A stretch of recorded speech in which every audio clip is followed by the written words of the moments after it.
Sulawesi Selatan mengalami kelainan yang membuat tumbuh kembang mereka terhambat. Pengobatan dan juga penanganan keduanya terkendala karena keluarga masing-masing memiliki kesulitan ekonomi dan tinggal di rumah yang tidak layak huni.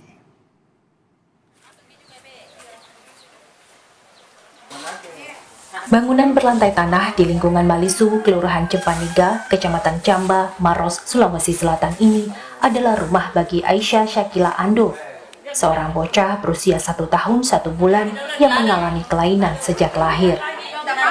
Aisyah mengalami spina bifida, sebuah kondisi terganggunya pembentukan tabung saraf di tulang belakang selama bayi dalam kandungan. Ini menyebabkan ada benjolan di punggung Aisyah yang terus membesar. Aisyah juga jadi sering menangis. Kedua orang tua, Daeng Ando dan Ashanti Putri, sangat ingin Aisyah mendapat penanganan medis agar sang buah hati bisa menikmati masa kecilnya. Namun tingginya biaya membuat pengobatan Aisyah terus tertunda. Penghasilan sang ayah sebagai pekerja bangunan tidak cukup untuk biaya pengobatan Aisyah dan kebutuhan rumah tangga. Di soal biaya ini saya kendala karena disediakan uang sebesar 10 juta. Gitu. Sementara ibu penghasilannya gimana ibu? Ya. Penghasilannya ibu gimana? Ini penghasilan kasihan itu sehari cukup buat makan saja karena beras apa itu kita beli semua karena tidak ada sawah. Gitu.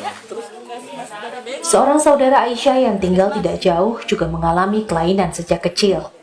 Muhajir, seorang bocah laki-laki yang berusia 6 tahun, menderita polio dan juga gizi buruk. Anggota gerak tubuhnya tidak berfungsi dan semua kebutuhan Muhajir harus ditangani sang ibu. Ayah Muhajir bekerja sebagai pekerja bangunan. Keterbatasan biaya membuat orang tua tidak bisa berbuat banyak untuk kesembuhan Muhajir. Apalagi sang ibu juga sedang menderita kanker payudara.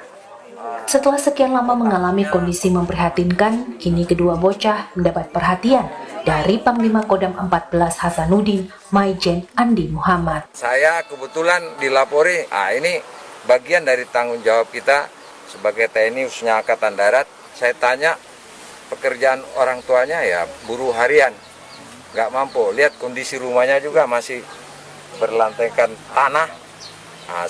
Seadanya itu mungkin tidak layak. Dan saya juga menyampaikan bahwa insya Allah nanti rumahnya kita sekalian kita bongkar dan kita bangun untuk layak untuk dihuni lah nanti. Perhatian dan bantuan ini melegakan keluarga Aisyah dan Muhajir. Harapan pun tumbuh akan kesembuhan kedua bocah, sehingga mereka bisa menikmati cerianya dunia anak dengan tubuh yang sehat di rumah yang layak. Aziz Hamid, Kompas TV.